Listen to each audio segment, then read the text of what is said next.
ದೇವರು ಇದ್ರೆ ಅನ್ಯಾಯಗಳನ್ನು ನೋಡಿ ಸುಮ್ಮನಿರ್ತಾನ? ಇದು ನನ್ನೊಬ್ಬನ ಪ್ರಶ್ನೆ ಮಾತ್ರ ಅಲ್ಲ, ಇಡೀ ಸಮಾಜದ ಪ್ರಶ್ನೆ. ಈ ಪ್ರಶ್ನೆಗೀಗ ಉತ್ತರ ಸಿಕ್ಕಿದೆ. ದೈವವೇ ಸಾಕ್ಷಿ ನುಡಿಸಿದೆ. ತನ್ನ ಭಕ್ತನ ಮೇಲೆ ನಡೆದ ಅನ್ಯಾಯಕ್ಕೆ ದೈವವೇ ನ್ಯಾಯ ಕೊಡಿಸಿದೆ. ತಡವಾದ್ರೂ ದೈವ ಅನ್ಯಾಯವನ್ನ ಸಹಿಸೋದಿಲ್ಲ ಅನ್ನೋದಕ್ಕೆ ಒಂದು ಉದಾಹರಣೆ ಸಿಕ್ಕಿದೆ. ಕರಾವಳಿಯ ಅದೊಂದು ಮನೆಯ ಜನರಿಗೆ ನ್ಯಾಯ ಸಿಕ್ಕ ಸಂತಸ, ಅದೊಂದು ಊರಿಗೆ ದೈವದ ಮೇಲೆ ಮತ್ತಷ್ಟು ಹೆಚ್ಚಾದ ನಂಬಿಕೆ. ವರಾಹ ರೂಪಂ ದೈವವರೀಷ್ಟಂ. ದೇವರಿದ್ದಾನೆ, ನಿಜವಾಗಿಯೂ ದೇವರಿದ್ದಾನೆ ಅಂತ ಕರಾವಳಿಯ ಜನ ದೈವದ ಪಾದಕ್ಕೆ ಎರಗಿದ್ದಾರೆ.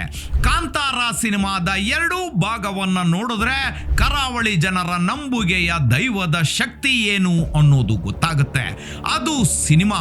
ಇದೀಗ ರಿಯಲ್ ಲೈಫ್ ನಲ್ಲಿ ದೈವ ಪವಾಡ ಮಾಡಿದೆ.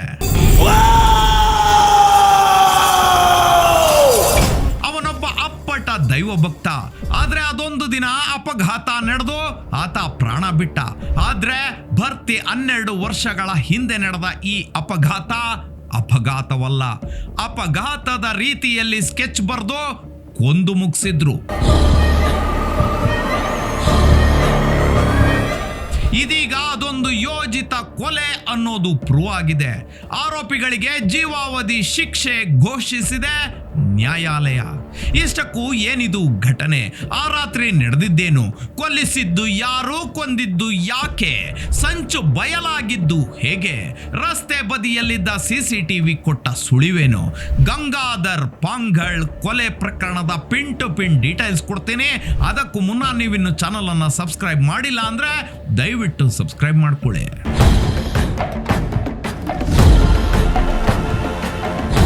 ಗಂಗಾಧರ್ ಪಾಂಗಳ್ ಕೊಲೆ ಪ್ರಕರಣ 2014 ಮೇ ತಿಂಗಳಲ್ಲಿ ನಡೆದ ಈ ಕೊಲೆ ಇಡೀ ಕರಾವಳಿಯನ್ನೇ ಬೆಚ್ಚಿ ಬೀಳಿಸಿತ್ತು.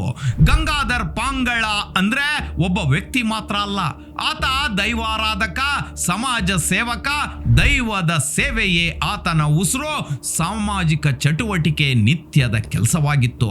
ರಾಜಕೀಯವಾಗಿಯೂ ಪರಿಚಿತ. ಇಂತಹ ವ್ಯಕ್ತಿ ಮೇಲೆ ವಿಧಿ ಕ್ರೂರ ನೋಟ ಬೀರಿದ್ದ. ಆ ರಾತ್ರಿ ನಡೆಯಬಾರದ ಘಟನೆ ನಡೆದು ಹೋಯಿತು. ಅವತ್ತು 2014 ಮೇ 13 ಮಧ್ಯರಾತ್ರಿ ಗಂಗಾಧರ್ ಪಾಂಗಳ ತಮ್ಮ ಸ್ಕೂಟರ್ನಲ್ಲಿ ಮನೆ ಕಡೆಗೆ ಬರ್ತಿದ್ರು. ರಸ್ತೆಯಲ್ಲಿ ಹೆಚ್ಚು ವಾಹನಗಳಿರಲಿಲ್ಲ. ಸುತ್ತಲೂ ಕತ್ತಲು. ಕೆಲವೇ ನಿಮಿಷಗಳಲ್ಲಿ ಆ ರಸ್ತೆ ಒಂದು ಭೀಕರ ಘಟನೆಯ ಸಾಕ್ಷಿಯಾಗಿ ಬಿಡ್ತು.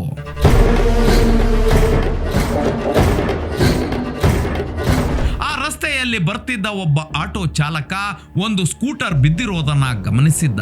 ಹತ್ತಿರ ಹೋಗಿ ನೋಡಿದ್ರೆ ರಕ್ತದ ಮಡುವಿನಲ್ಲಿ ಬಿದ್ದಿದ್ರು ಗಂಗಾಧರ್ ಪಾಂಗಳ. ತಲೆಗೆ ಭಾರಿ ಗಾಯವಾಗಿತ್ತು. ದೇಹ ಜಜ್ಜಿ ಹೋಗಿತ್ತು. ಸ್ಥಳೀಯರಿಗೆ ಸುದ್ದಿ ಗೊತ್ತಾಗಿ ಓಡೋಡಿ ಬಂದು ಅವರನ್ನ ಆಸ್ಪತ್ರೆಗೆ ದಾಖಲಿಸಿದ್ರು. ವೈದ್ಯರು ಹೇಳಿದ್ದು ಈಸ್ ನೋ ಮೋರ್. ಕ್ಷಮಿಸಿ, ಅವರು ಬದುಕಿಲ್ಲ ಅನ್ನೋ ಒಂದೇ ಒಂದು ಸಾಲು. ಬೆಳಕು ಹರಿಯುವಷ್ಟರಲ್ಲಿ ಮನೆ ಮುಂದೆ ಜನವೋ ಜನ, ಆಸ್ಪತ್ರೆ ಬಳಿಯೂ ಜನಸಾಗರ. ಅಪಘಾತದಲ್ಲಿ ಗಂಗಾಧರ್ ಪಾಂಗಳ್ ಹೋಗಿಬಿಟ್ರಂತೆ. ರಾತ್ರಿ ಮನೆಗೆ ಬರುವಾಗ ಹಿಟ್ ಅಂಡ್ ರನ್ ಆಯ್ತಂತೆ. ಎಲ್ಲರೂ ಹೀಗೆಯೇ ಮಾತಾಡಿಕೊಳ್ತಿದ್ರು. ಅಪಘಾತದ ಸುದ್ದಿ ಪೊಲೀಸ್ ಠಾಣೆಗೂ ತಲುಪಿತ್ತು. ಅವರು ಕೂಡ ಆಕ್ಸಿಡೆಂಟ್ ಅಂತಲೇ ನಂಬಿದ್ರು.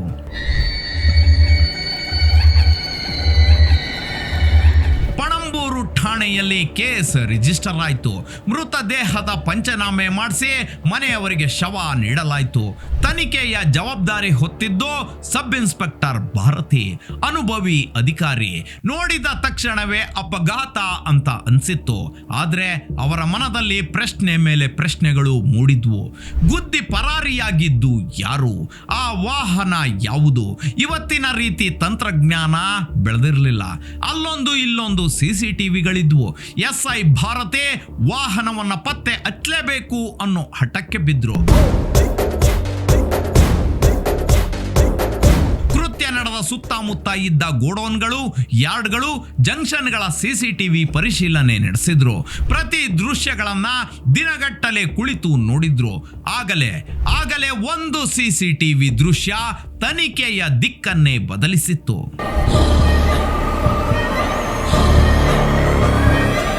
ವಿಡಿಯೋದಲ್ಲಿ ಗಂಗಾಧರ್ ಪಾಂಗಳ್ ಸ್ಕೂಟರ್ನಲ್ಲಿ ಬರ್ತಿದ್ದಾರೆ. ಅವರ ಹಿಂದೆಯೇ ಒಂದು ಬೊಲೆರೋ ಬಂದಿತ್ತು. ಕೆಲವೇ ಸೆಕೆಂಡ್ಗಳಲ್ಲಿ ಬೊಲೆರೋ ಸ್ಕೂಟರ್ಗೆ ಹಿಂಬದಿಯಿಂದ ಡಿಕ್ಕಿ ಹೊಡೆದಿತ್ತು. ಗಂಗಾಧರ್ ಪಾಂಗಳ್ ಹಾರಿ ಬಿದ್ದಿದ್ರು. ಬುರ್ಡೆ ಹೊಡೆದಿತ್ತು. 4-5 ಸೆಕೆಂಡ್ ಬಳಿಕ ಸಿಸಿಟಿವಿ ದೃಶ್ಯದಲ್ಲಿ ಅದೊಂದು ಬೆಚ್ಚಿ ಬೀಳುವ ದೃಶ್ಯ ದಾಖಲಾಗಿತ್ತು. ಗುದ್ದಿ ಪರಾರಿಯಾಗಬೇಕಿದ್ದ ವಾಹನ ಮತ್ತೆ ವಾಪಸ್ ಬಂದು ಪಾಂಗಳ್ರ ದೇಹದ ಮೇಲೆ ಹರಿದು ಮತ್ತೆ ಮುಂದೆ ಸಾಗಿತ್ತು. ಇದು ಇಡೀ ಪ್ರಕರಣದ ಭಯಾನಕ ಕ್ಷಣ. Confirm, this is not an accident, the pre planned murder. ಅಪಘಾತ ಪ್ರಕರಣಕ್ಕೆ ಟ್ವಿಸ್ಟ್ ಸಿಕ್ಕಿತ್ತು. ನಿರ್ದಯಿ ಕೊಲೆ ಎಂದು ಚೀರಿದ್ರು SI ಭಾರತಿ. ಬೊಲೆರೋ ಬೇಟೆಗೆ ಇಳಿದ್ರು. ವಾಹನ ಯಾರದ್ದು ಅಂತ ಗೊತ್ತಾದ್ರೆ ಕೊಲೆಗಾರರು ಮತ್ತು ಕೊಲೆಗಾರರ ರಹಸ್ಯ ಭೇದಿಸೋದು ಕಷ್ಟವಲ್ಲ ಅಂದ್ಕೊಂಡು ಫೀಲ್ಡ್ಗೆ ಇಳಿದ್ರು. ಒಂದು ಸಿಸಿಟಿವಿ, ಒಂದು ಬೊಲೆರೋ, ಒಂದು ರಿವರ್ಸ್ ಗೇರ್, ಈ 3 ವಿಷಯಗಳು ಅಪಘಾತ ಅಂದುಕೊಂಡಿದ್ದ ಪ್ರಕರಣವನ್ನ ಮರ್ಡರ್ ಕೇಸ್ ಆಗಿ ಟರ್ನ್ ಪಡೆದುಕೊಳ್ಳುವಂತೆ ಮಾಡಿದ್ವು. ಬೊಲೆರೋ ಯಾರದ್ದು? ಬೊಲೆರೋದಲ್ಲಿದ್ದವರು ಯಾರು? ಈ ಪ್ರಶ್ನೆಗಳಿಗೆ ಉತ್ತರ ಹುಡುಕೋಕೆ ಎದ್ದು ನಿಂತರು ಸಬ್ ಇನ್ಸ್ಪೆಕ್ಟರ್ ಭಾರತಿ.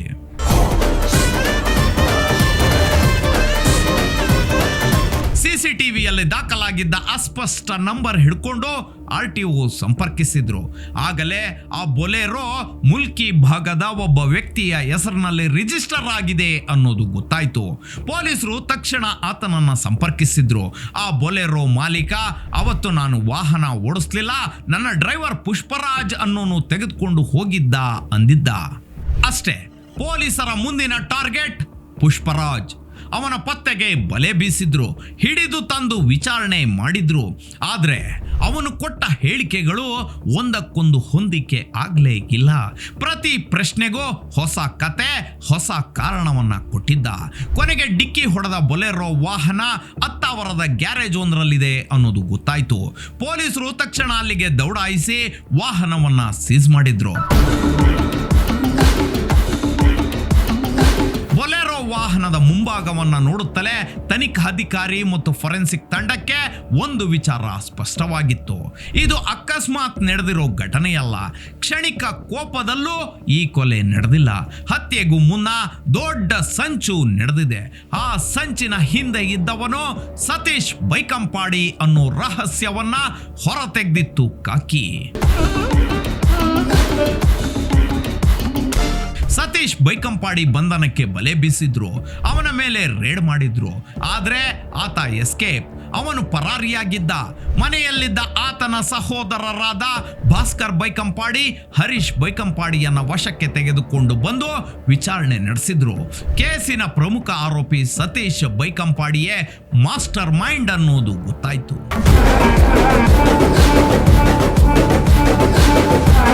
ಸತೀಶ್ ಇದೊಂದು ಆಕ್ಸಿಡೆಂಟ್ ಕೇಸ್ ಅಂತ ಆಗುತ್ತೆ, ಅವತ್ತಿನ IPC 304A ಅಡಿಯಲ್ಲಿ ಕೇಸು ರಿಜಿಸ್ಟರ್ ಆಗುತ್ತೆ ಅಂತ ಅವನು ಅಂದುಕೊಂಡಿದ್ದ.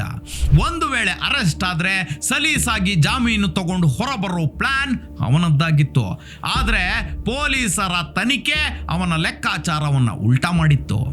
ಭರ್ತಿ 6 ತಿಂಗಳ ಕಾಲ ಅವನು ಪೊಲೀಸರಿಗೆ ಸಿಗ್ಲೇ ಇಲ್ಲ. ನ್ಯಾಯಾಲಯದಲ್ಲಿ ಒಂದು ಆಂಟಿಸಿಪೇಟರಿ ಬೇಲ್ ಅರ್ಜಿ ಸಲ್ಲಿಸಿಕೊಂಡು ಸೈಲೆಂಟ್ ಆಗಿದ್ದ. ಜಿಲ್ಲಾ ನ್ಯಾಯಾಲಯ ಅವನ ಆಂಟಿಸಿಪೇಟರಿ ಬೇಲ್ ಅನ್ನ ಗ್ರಾಂಟ್ ಮಾಡಿತ್ತು. ನಿರೀಕ್ಷಣಾ ಜಾಮೀನು ಆದೇಶವನ್ನ ಕೈಯಲ್ಲಿಡಿದುಕೊಂಡು ನೇರವಾಗಿ ಅವನು ಬಂದಿದ್ದು ಪಣಂಬೂರು ಪೊಲೀಸ್ ಠಾಣೆಗೆ. ಕಾನೂನು ಒಂದು ವಿಚಿತ್ರ ಪರಿಸ್ಥಿತಿಯನ್ನ ಸೃಷ್ಟಿಸಿತ್ತು. ಪೊಲೀಸರಿಗೆ ಅವನನ್ನ ಬಂಧಿಸಲೇಬೇಕು, ಆದರೆ ನಿರೀಕ್ಷಣಾ ಜಾಮೀನಿನ ಷರತ್ತಿನ ಪ್ರಕಾರ ಬಿಡುಗಡೆಯನ್ನು ಮಾಡಲೇಬೇಕು. ಎಲ್ಲವೂ ಕಾನೂನಿನ ಪ್ರಕಾರವೇ ನಡೆಯುತ್ತಿತ್ತು. ಆದರೆ ಸಬ್ ಇನ್ಸ್ಪೆಕ್ಟರ್ ಭಾರತಿ ಅಲ್ಲೇ ಒಂದು ಮಹತ್ವದ ವಿಷಯವನ್ನ ನೆನಪಿಸಿಕೊಂಡಿದ್ರು. 1 ವರ್ಷದ ಹಿಂದೆ ಸೂರತ್ಕಲ್ ಠಾಣೆಯಲ್ಲೇ ಮತ್ತೊಂದು ಡಿಕ್ಕಿ ಪ್ರಕರಣ ದಾಖಲಾಗಿತ್ತು. ಆ ಪ್ರಕರಣವು ಸಾಮಾನ್ಯ ಅಪಘಾತ ಅಂತಲೇ ಉಳಿದು ಹೋಗಿತ್ತು. ಆದರೆ ಈಗ ಗಂಗಾಧರ್ ಪಾಂಗಳ ಪ್ರಕರಣ ಹಳೆ ಕೇಸಿಗೆ ಲಿಂಕ್ ಬೆಸ್ತಿತ್ತು. ಆಗಲೇ SI ಭಾರತಿ ಒಂದು ತಂತ್ರ ರೂಪಿಸಿದ್ರು. ನಿರೀಕ್ಷಣಾ ಜಾಮೀನು ಪಡೆದು ಬಂದಿದ್ದ ಸತೀಶ್ ನನ್ನ ಗಂಗಾಧರ್ ಪ್ರಕರಣದಲ್ಲಿ ಬಿಡುಗಡೆ ಮಾಡಿ ಸೂರತ್ಕಲ್ ಕೇಸ್ನಲ್ಲಿ ಹಿಡಿದು ಕೂರಿಸಿಕೊಂಡ್ರು. ಪಣಂಬೂರು ಠಾಣೆಗೆ ಬಂದ ಸೂರತ್ಕಲ್ ಠಾಣೆ ಪೊಲೀಸರು ಸತೀಶನ ಕೈಗೆ ಕೋಳ ಹಾಕಿಬಿಟ್ರು. ಸತೀಶ್ಗೆ ಒಂದು ಸತ್ಯ ಗೊತ್ತಾಗಿತ್ತು, ದೈವ ಬಿಡೋದಿಲ್ಲ. ದೈವಾರಾಧಕನ ಹೆಣ ಹಾಕಿದ ನನಗೆ ದೈವ ಬಿಡೋದಿಲ್ಲ ಅನ್ನೋದು ಗೊತ್ತಾಗಿತ್ತು.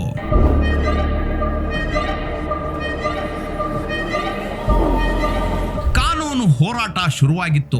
ಅತ್ತ ಗಂಗಾಧರ್ ಪಾಂಗಳರ 5 ಜನ ಹೆಣ್ಣು ಮಕ್ಕಳು ಅಪ್ಪನ ಸಾವಿಗೆ ನ್ಯಾಯ ಕೊಡಿಸಬೇಕು ಅಂತ ನಿಂತು ಬಿಟ್ರು.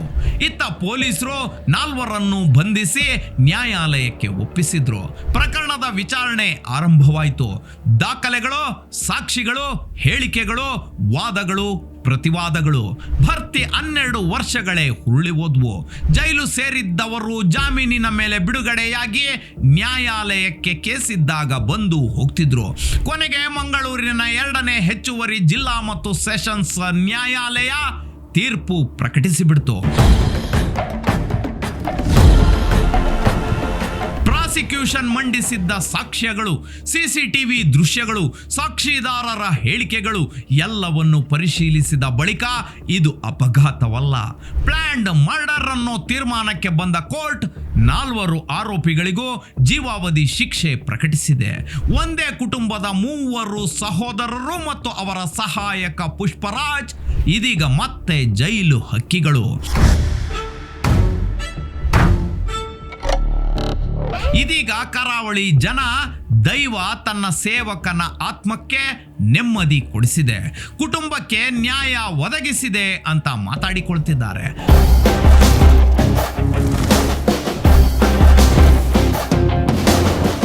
ಆ ರಾತ್ರಿ ಆ ಒಂದು CCTV ಮೌನವಾಗಿದ್ರೆ ಬಹುಶಃ ಇಡೀ ಪ್ರಕರಣ ಮಕಾಡೆ ಮಲಗಿಬಿಡ್ತಿತ್ತು ಏನೋ.